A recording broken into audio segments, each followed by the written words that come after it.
Então, vamos lá para a ludicidade e educação, né? Então, hoje, a gente vai ver, para finalizar, para dar aquele arremate, ludicidade em contextos educativos, né?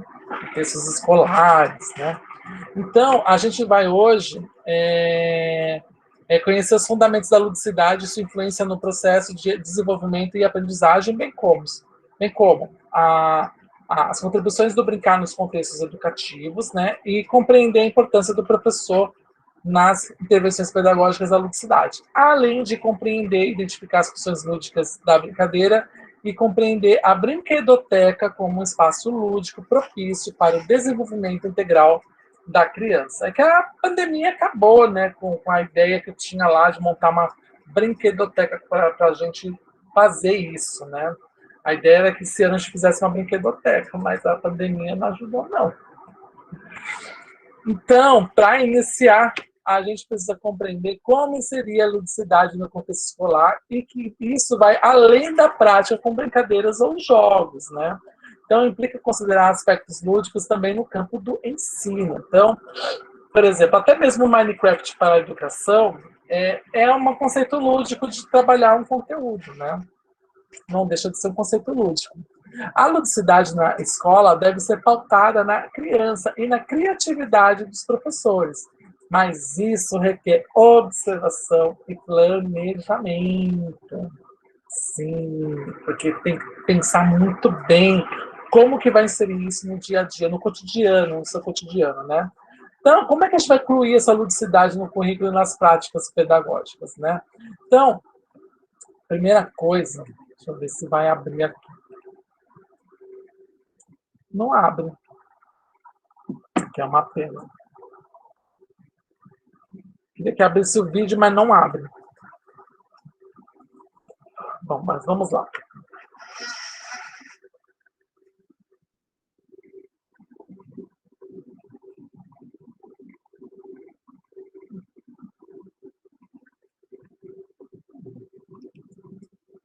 Deixa eu ver se vai de repente. De repente, ele não vai, não abre.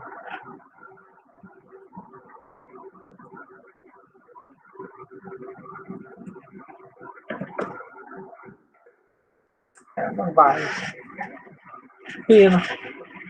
Bom, a variedade de expressão lúdica infantil ela deve ser levada a sério pelo seu potencial em promover o desenvolvimento e a aprendizagem de modo significativo para a criança. Então, brincar, né, para a criança, ela acaba se envolvendo muito mais, né? Porque o conceito de ludicidade, como nós vimos nas últimas 3 aulas, é sim trazer a brincadeira, né, com coisas implícitas, né? Com aprendizados implícitos, aquilo que a criança necessariamente não percebe, né, que está aprendendo, né? Para poder ele agregar atitudes quando ele for realizar de novo aquele tipo de desafio, quando ele se deparar com aquele tipo de desafio, né? Então, pensar na ludicidade de contexto educativo se implica considerar o professor enquanto mediador da aprendizagem. Porque quando a criança ela brinca, você mostra, digamos assim, diz as regras, como deve brincar, ela se sente à vontade para criar. E, aliás, você tem que deixar bem claro para ela que ela tem essa liberdade para ela criar, né? Então, e com isso, você não apenas não direciona, apenas media, apenas fica no meio, mostrando que tem um caminho que ela pode e vai seguir. Então, essa mediação vai muito mais pelo seu apoio para que ela vá mais a fundo, né? Que ela supere os seus desafios, do que efetivamente ensinando, porque ela vai aprender por si só. Né? Então, o currículo ele não é neutro, né? Mas ele expressa valores e concepções por meio de suas ações, dentre elas que é ser criança e brincar. Porque o currículo ele vai ser feito, né? Tudo que está... O que tem aqui, ó, no currículo em ação, né? Ou no Trilhas, né, no caso da Prefeitura de São Paulo, tudo que tem aqui, ele tem um viés político, eu falo político partidário. Então, ele tem uma certa ideologia. Mas isso aqui foi criado por mim? Foi criado por você? Não foi. Foi criado por gente que está lá, né? Gente qualificada que está lá realizando os estudos para que seja condensado nesse tipo de conteúdo, né? Então, ele não é neutro, ele passa algumas coisas que é o que o governo determina que seja, né? A própria BNCC corresponde isso, né? Tanto que antigamente, antes da BNCC, mesmo o PCNs, ainda tinha aquela parte de que uma escola ensinava muito coisas mais avançadas do que as outras, né? Hoje já não mais. Porque, teoricamente, tem que respeitar aquele conteúdo. Ele pode até diversificar, mas o conteúdo base está ali, né? Você não pode pegar um conteúdo base de outro ano e inserir naquele. Ele tem que manter aquele conteúdo base e diversificar a partir dele, né? Então, assim, teoricamente, assim, bem teoricamente, né? Mas, por quê? Até para que não haja essa defasagem quando a criança mudar de uma escola para outra, porque a gente vê, inclusive, diferenças de uma escola mesmo, de uma escola da mesma rede para outra, né? Então, isso era um tanto perigoso, um tanto complicado para que houvesse essa adaptação, né? Então, às vezes, a criança chegava ou muito defasada ou muito avançada. E quando a criança está num estágio que está mais avançado, chegando, está bem mais atrasado, ela fica desanimada. O contrário também acontece, ela também fica desanimada. Então, mas independente disso, independente desses conteúdos, que tem um viés político, sim, uma coisa não deixa de ser, né? A criança é criança, e criança tem que brincar, tem que se exercitar, tem que fazer as coisas e tudo mais. Então, as diferentes concepções de brincar e jogar, elas perpassam a concepção da criança ao longo da história, né? Porque a concepção da criança, primeiro que modificou-se, né, totalmente, e no momento que passa a ser vista como distinta do adulto e que, portanto, possui características próprias, né, a infância passa a ter a outra conotação, em que a fantasia, a imaginação e a comunicação infantil, elas são percebidas como necessários para o desenvolvimento e aprendizagem infantil. Então, até alguns 2, 3 séculos, tá? Parece muito tempo, mas para a história da humanidade não é. A criança era vista como um pequeno adulto, né? Basta lembrar que há menos de 100 anos atrás as crianças trabalhavam em fábricas, né? Até um tempo atrás não. Algum tempo atrás as crianças trabalhavam na rua vendendo jornal. Isso até foi antes de mim. Minha mãe dizia que tinha, né? Que vendiam coisas. Hoje a gente vê eles vendendo bala, vendendo diversas coisas na rua, né? Além de pedintes, né? Então, apesar de ter mudado totalmente a concepção a partir de 1990 com o ECA, pouca coisa de fato evoluiu, só sumiu algumas outras, né? Então, a ideia da criança é que ela pode mesmo, sim, utilizar a imaginação, utilizar a sua criatividade, construir a sua criatividade, não é nem utilizar a sua criatividade, é construir a sua criatividade. E a própria comunicação, do jeito que ela faz, tem uma certa importância e relevância, né? Então, ela não é um mini adulto, né? Ela é uma pessoa em formação, é diferente. Então, nessa formação dela, ela ainda é tudo muito primário, né? Então, por isso que eu não posso exigir dela as mesmas coisas que eu vou exigir, por exemplo, de vocês, né? Vocês vão ver, inclusive, na educação infantil, né? Então, tudo isso, como a fantasia, a imaginação e a comunicação, elas fazem parte intrínseca, né? Ela é intrínseca não tem como dissociar da criança, né? Tudo isso é muito importante e precisa ser trabalhado, né? Então, o brincar e jogar inicialmente considerado como passatempo, ele passa a se destacar com as suas contribuições para o desenvolvimento infantil e a aprendizagem de conteúdos escolares. Por quê? Porque ali, quando eu faço um jogo, por exemplo, até mesmo do Kahoot, né, que a criança tem que fazer tudo muito rápido, né, e que ela tem que pensar, ela está fazendo aquilo de modo mais divertido, mais lúdico, né, ela está competindo, né. Então, isso é bom, porque estimula ela. Até mesmo quando eu vou usar o Minecraft for Education, né, o Minecraft para Educação, ela tá desenvolvendo, ela está brincando e está resolvendo questões escolares, né? Questões que ela está indo atrás para descobrir, para poder prosseguir nos níveis mais avançados, né? E fora isso, a própria brincadeira mesmo da queimada, que eu consigo trabalhar a questão de números, trabalhar a questão de socialização da criança e tudo mais. Então, o reconhecimento da importância do brincar para a aprendizagem possibilitou a discussão sobre o integrar lúdico aos currículos escolares, né? Então, o currículo escolar está diretamente ligado ao tipo de ser humano desejável para uma sociedade. Por isso que eu disse que o conteúdo que está aqui, ó, ele tem sim um viés político, porque ele tem a ideia de como eu quero que seja a pessoa no futuro, né? Então, tem sim a sociedade que... Vou mandar até uma bem real. Vocês acham que o ministro da Educação está preocupado que tem uma educação inclusiva? O que vocês acham? Né? Basta lembrar que eles disseram que não tem que ter uma criança de inclusão na sala de aula regular. Ela tem que ser escondida. Né? Então, esse é o nível do que nossos políticos querem hoje. Né? Então, aquilo que eles começaram a aparecer, para dizer, olha, é normal, nós existimos, estamos aqui. Inclusive, estamos até tendo uma Paralimpíadas agora, né? Para mostrar a superação que é. Basta ver que o Brasil, acho que foi o 12º medalhista de quantidade de medalhas das Olimpíadas normais, né? Regulares. Normais não gosto dessa palavra, regulares. Né? E o Brasil é uma superpotência das Paralimpíadas, né? Ela é mais potência do que os Estados Unidos, que foi a recordista de medalhas, né? Então, daí vocês conseguem visualizar como que é a sociedade, como é que ela quer ser vista. Então, esse conteúdo que está aqui, ó, é como a sociedade quer, sociedade. É como o governo quer, a sociedade.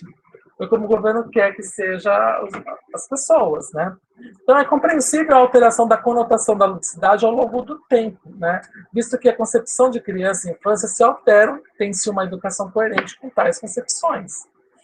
Né? Então, a ludicidade e a aprendizagem traz a ideia principal de que, para se atingir o esperado, determinar o que a criança vai aprender por meio da brincadeira ou jogo, né? Que é o conteúdo. E, dessa forma, escolher os conteúdos, que são as brincadeiras que favorecerão essa aprendizagem. O principal não é o conteúdo, né? O principal é a brincadeira. Porque, mesmo que ele escolha uma brincadeira que não seja o ideal, todas elas vão ter uma implicação. Então, esse conteúdo ele tem que ser implícito, né? Ele tem que ser implícito, né? Então, o objetivo é aprender a conviver, né? São as regras e condutas que ele precisa ter em relação ao jogo, mas também em relação à sociedade. Então, o conteúdo é uma brincadeira simbólica, por exemplo, o adulto dirigindo um carro. Então, ele vai lá, está dirigindo, vamos brincar. Nossa, brincar de Uber não. Uber é a treva.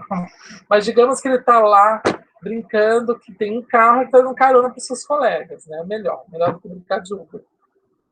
Né? Não que o Uber seja ruim, não é isso. É que o processo do Uber é muito ruim, né? Porque é uma precarização do trabalho. Né? Então, para poder fazer isso, eu tenho que planejar. Como é que eu faço esse planejamento? Respondendo algumas perguntas, né? Quais materiais, né? No caso aqui, quais materiais vou utilizar com as crianças dessa faixa etária? Né? Qual o tempo que vai levar essa brincadeira, né? Onde que vai acontecer, né? Qual o espaço que eu vou utilizar, né? Que perguntas que eu posso fazer durante a brincadeira, né?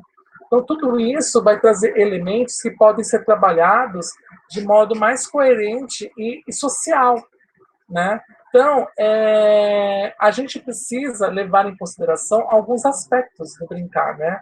Que são as várias possibilidades de manifestação lúdicas infantis, né? E a aprendizagem, nesse contexto, se torna significativa, porque vem através do afetivo, né? De como ela sente, do cognitivo, ou seja, de como ela está trabalhando o que ela sabe, né? E também o social, no qual ela está socializando, né? Ela está gerando a empatia relacionada aos seus colegas, né? A concepção dos professores sobre a infância, né? Que tudo é possível, né? Se o carro dele vai voar, ele vai voar. porque você precisa estimular a imaginação, né? Então, o carro dele vai voar. Né? Eu me lembro disso que eu fiz uma brincadeira quando era criança, que era de colagem, né? Eu tinha que montar uma história, que recortava umas coisas. E eu fiz uma... Eu acho que eu devo ter isso até... Não sei se eu tenho, espero que eu tenha. Que eu fiz uma historinha, né? E aquilo foi muito legal. E a professora, ela achou tudo muito louco que eu fiz, né? Não tinha nada a ver. Assim, nada muito a ver, mas ela gostou, porque eu usei minha criatividade ao extremo. E ao extremo mesmo, né? E isso é trazer essas possibilidades para a criança, né? É trazer essas possibilidades, né? Então, também pensar quais os materiais podem ser utilizados, né? Para isso, por exemplo, do carro, vou utilizar o quê? As mesas, as cadeiras, né? O local das brincadeiras, que pode ser ao ar livre, dentro da sala de aula, ou ambiente destinado a brincar, né? Uma biblioteca, né? Por exemplo. E a própria composição do currículo, né? O que ela vai trazer de elementos que vai, que vai que vai construir algo para o aluno, né? Dúvidas, questões, contribuições, exemplos, xingamentos.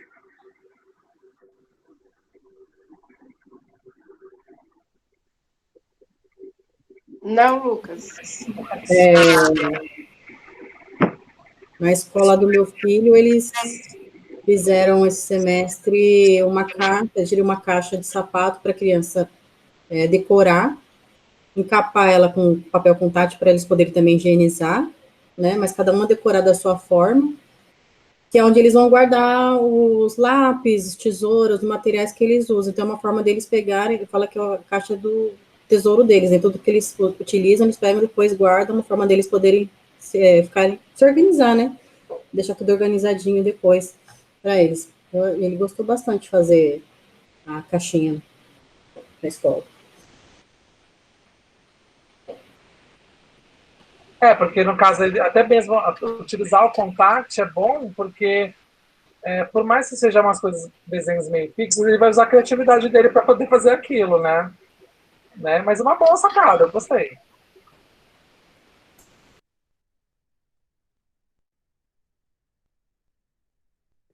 Mas uma boa sacada mesmo, eu gostei.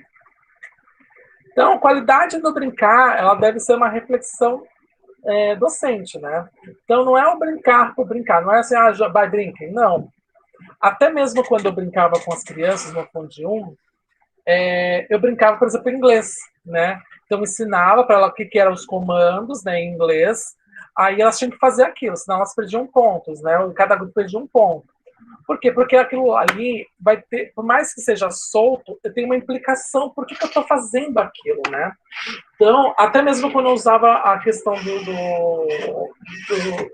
de cantar, fazer um coralzinho, tinha uma implicação, porque como é que era a música em português, como é que eu fazia em inglês, para eles lembrarem e poder aprender, né? Tanto que depois eu tirava a música e eles cantavam sozinhos, né? E isso era legal, porque eles compreendiam como que tinha que falar. Não que eles aprendiam diretamente o que era cada palavra, mas eles já sabiam mais ou menos como falar, né? Então, além disso, tem, como eu falei, tem que ter características afetivas, cognitivas e sociais que podem ser conhecidas pela observação do professor, né? Através da interação, da interação da criança, da sua autonomia e a cooperação, né? O sentimento empático dela, né? Então, o desafio é promover as intervenções a partir do que o professor observa, né? Então, e aí, a partir dessas observações, é que é aí que você vai falar tal coisa, né? Ou vamos tal coisa, né? Vamos fazer a atividade A, né? Não atividade, né? A atividade A seria uma ação. Vamos para a atividade B, enfim, e buscar esses elementos mais divertidos para elas, né? Então, se o professor não souber os aspectos a serem observados, ele deixará situações importantes passarem despercebidas. Então, quando você for planejar fazer uma brincadeira, até mesmo se da caixa mesmo, o professor ele tem que ver quais são o que você espera com aquilo, né? Você tem que ver, esperar, o que você está esperando com aquilo. Então, ali, a partir daquilo lá, você vai buscar as respostas que você precisa responder através da observação, né? É aí que mora uma hora a avaliação dessas atividades, né, da brincadeira, né? Então, é preciso ter 3 habilidades para observação. Primeiro é compreender a própria criança, né, e o seu desenvolvimento em um contexto educacional, né? Segundo, são saberes teóricos sobre as questões educacionais, né? Tecnicamente, vocês sairão prontas com isso, né? Com esses saberes teóricos, né? E o conhecimento do conteúdo que será compartilhado com a criança, né? Então, quando você for propor uma atividade, uma brincadeira, você já tem que ter imaginado essa brincadeira. E, a partir dela, ter trabalhado todas as possibilidades que vão ocorrer através dela. Vão ocorrer outras coisas do que essas possibilidades? Não, claro, é óbvio que vão ocorrer. A questão é que, a partir daquelas que você propôs, né, que você não vai buscar todas exatamente, né, aquelas que você quer que ocorra, dali você vai buscar a avaliação propriamente dita, né. Então, os jogos espontâneos, eles possibilitam a avaliação diagnóstica por meio da ficha de observação, que vocês vão ver muito agora no estágio de educação infantil, que será o ponto inicial da intervenção, né? Então, a importância do professor nessas intervenções, né, por meio da ludicidade, é que elas devem possibilitar às crianças experiências significativas, desafiadoras, mediadas, óbvio, pela fantasia, a imaginação e a linguagem. Então, a ficha de observação da criança ajuda a descrever as habilidades delas, né, e as suas características das expressões lúdicas, a fim de deixar claro ao professor quais ações interventivas que você vai realizar ao propor novas situações significativas que ocorrerem depois, né? E essas intervenções, você tem que considerar as observações, a faixa etária, as possibilidades físicas e de materiais da própria escola, porque você não pode criar elementos que sejam impossíveis, né? Algo que a criança não vai compreender ou vai ficar perdida, tem que ser algo muito claro para elas. Até porque nessas intervenções, ela precisa ser lúdica. Ela não precisa entender que está acontecendo uma atividade educativa, ela tem que entender que está acontecendo uma brincadeira. Certo?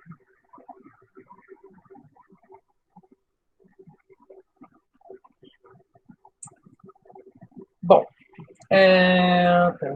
cadê? Tá aqui. Então, o jogo educativo, ele está relacionado a 2 funções, né? A função lúdica e a educativa, né? A lúdica, ela sinaliza a ideia de diversão e prazer em um jogo escolhido voluntariamente pela criança, né? Já a educativa, o jogo leva a criança ao desenvolvimento de conhecimentos específicos, né? Então, essas 2 funções acontecem ao mesmo tempo e seriam o objetivo do jogo educativo, né? Então, por exemplo, o escravo de Jó, né? É um jogo educativo, né? Que você tem que trabalhar a coordenação, né? Que é esse, né? Escravo de... Tem que fazer assim.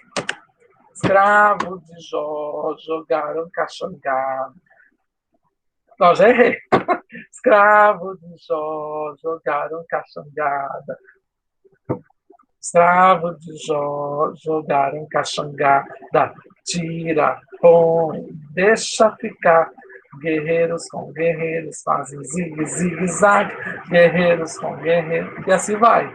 Então, você vai trabalhar a questão da coordenação motora, você vai trabalhar a empatia, o trabalho em equipe. Então, isso você consegue utilizar tanto na forma lúdica quanto educativa. Apesar do meu mau jeito, é que faz tempo, né, que eu não brinco de escravo de Jó, né? Então, o conhecimento teórico docente é o que vai te auxiliar na aplicação prática do lúdico como recurso pedagógico. Então, por que eu faço escravo de Jó, né? Por que eu vou fazer brincar de escravo de Jó? Qual a implicação?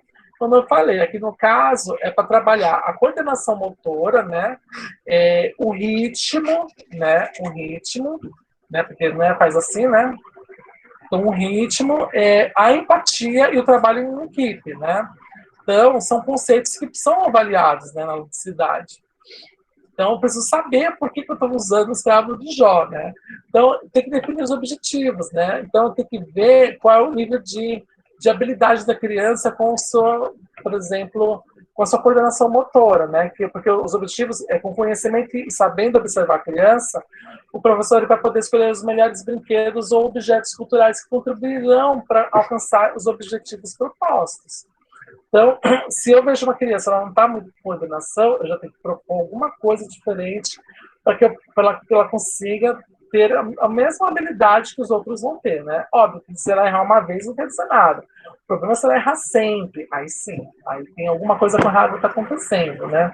Então, as relações que podem ser exploradas nos jogos é objetivos de ensino, as relações sociais, espaciais, lógicas, psicológicas, matemática, as ciências físicas ou naturais e a linguagem também, né?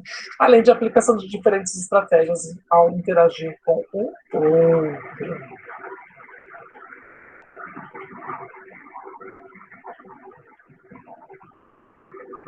Então,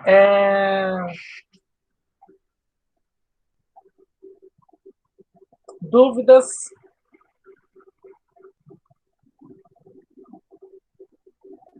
Dúvidas, questões, contribuições, xingamentos? Tá bom.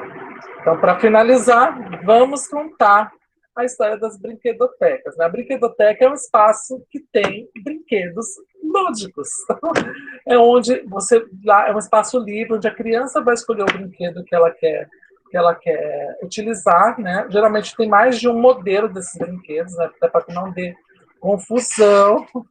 E ela fica ali como se fosse uma biblioteca só que de brinquedos. Né? Então, essa é uma brinquedoteca. A brinquedoteca também pode ser os locais onde a gente guarda os brinquedos que elas constroem, né? Para serem compartilhados. Né? Então, a história da brinquedoteca começa lá em 1934, em Los Angeles, onde o dono de uma loja de brinquedos criou um espaço para empréstimo de brinquedos para as crianças atenderem suas necessidades e sua loja parar de ser roubada. Então, para vocês verem, ele achou uma solução para um problema que ele estava tendo, né? O empréstimo do brinquedo. Né? E geralmente, quando ele tem empréstimo de brinquedo, ele volta. O nível de perda é sempre pequeno, porque a ideia é que a criança volte e troque o brinquedo por outro, né? Então ele sempre vai ter um brinquedo diferente. Né? Então, em 63, já na Suécia, a ideia do empréstimo de brinquedo foi de duas professoras, mães de crianças com necessidades especiais, que fundaram a primeira ludoteca, né? Ou Lekotek, né? Sueca, né? Então, 4 anos depois, lá na Inglaterra, surge outra denominação, que é ligada ao empréstimo de brinquedos, né? Que é chamada de Toy Libraries, né? Que é a biblioteca dos brinquedos, né? Aí vai começando a formar o nome de brinquedoteca, né? Em 71, com a inauguração da PAI, né? Que é o Centro de Reabilitação de Pais e Amigos dos Excepcionais, né? Naquela época, aliás, em 71 foi criada a PAI, né? E em 73 foi criado um setor dentro da PAI de rodízio de brinquedos e materiais pedagógicos. E aí foi chamado de ludoteca, né? Muito inspirada naquela experiência lá da Suécia, né? Das mães, das crianças excepcionais, né? Só que a primeira brinquedoteca foi criada, né, 8 anos depois, né, com o nome de brinquedoteca, né? Que foi criada pela escola Indianápolis, aqui em São Paulo, né? E 3 anos depois, em 84, a Associação Brasileira de Brinquedotecas, né, foi criada, que incentivou a expansão desse espaço destinado a brincar, né? Então, desde então, a gente tem crescendo o espaço das brinquedotecas. Na escola que eu estava no ano passado, na prefeitura, tinha uma brinquedoteca, o que era muito bacana, né? Nem todas as escolas têm a brinquedoteca, né? Que é ruim, porque a ideia é justamente essa, de que a criança possa pegar o brinquedo e fazer a interação com ele, né? E também levar, né? Então, nós temos vários tipos de brinquedotecas, né? Que são possíveis serem realizadas, né? Nós temos as bibliotecas virtuais, né? Que pode ser aquelas que você seleciona um brinquedo e por um tempo, né, que você recebe na sua casa, ou até mesmo um jogo virtual, né? As brinquedotecas junto às bibliotecas e universidades, geralmente onde tem curso de pedagogia tem uma brinquedoteca, né? E aí tem várias oficinas que ocorrem onde a gente constrói alguns brinquedos que podem servir de empréstimo para a população ou até mesmo como eu posso explicar, como doação, né? As bibliotecas em clínicas e hospitais psicológicos, né? Porque, por conta das crianças, até porque alguns brinquedos também são muito bons para tratamentos psicológicos, mesmo para adultos, viu?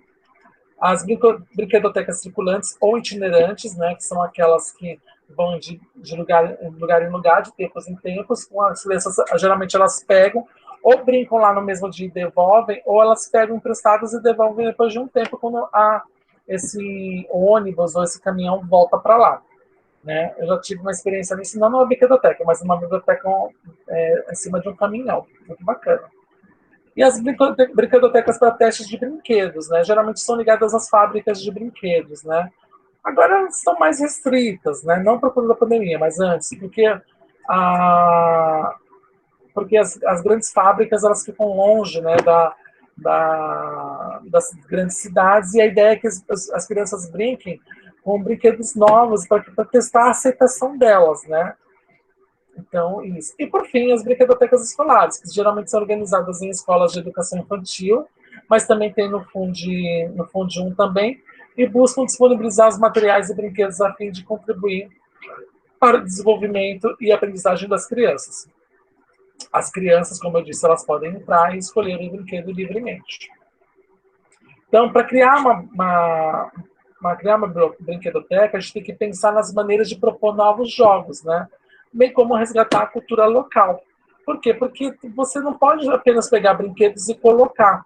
Então, o ideal é que você também pense onde o local dela está instalada e pense o que é aquela comunidade, como eles se veem naquela comunidade. Até para poder trabalhar com uma formação da própria história daquele público, né? Então, as brinquedotecas que ficam nos bairros, elas apresentam funções que podem variar de acordo com a sua especificidade e clientela.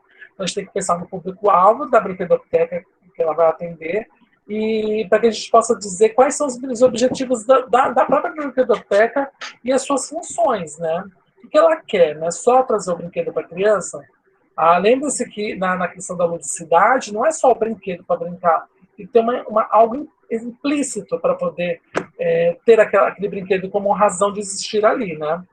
Então, depois pense em como um espaço de brinquedoteca será organizado, considerando os tipos de brinquedos e faixas etárias das crianças.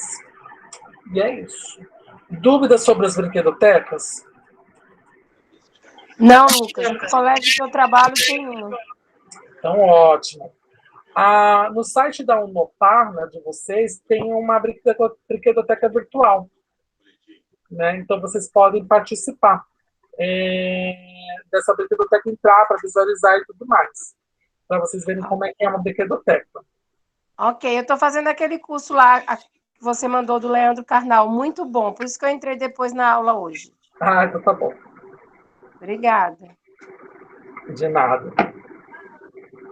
Então, gente, é isso para a ludicidade. Eu vou dar uma pausa de 15 minutos, às 9 horas a gente volta para poder falar sobre o estágio. Tudo bem?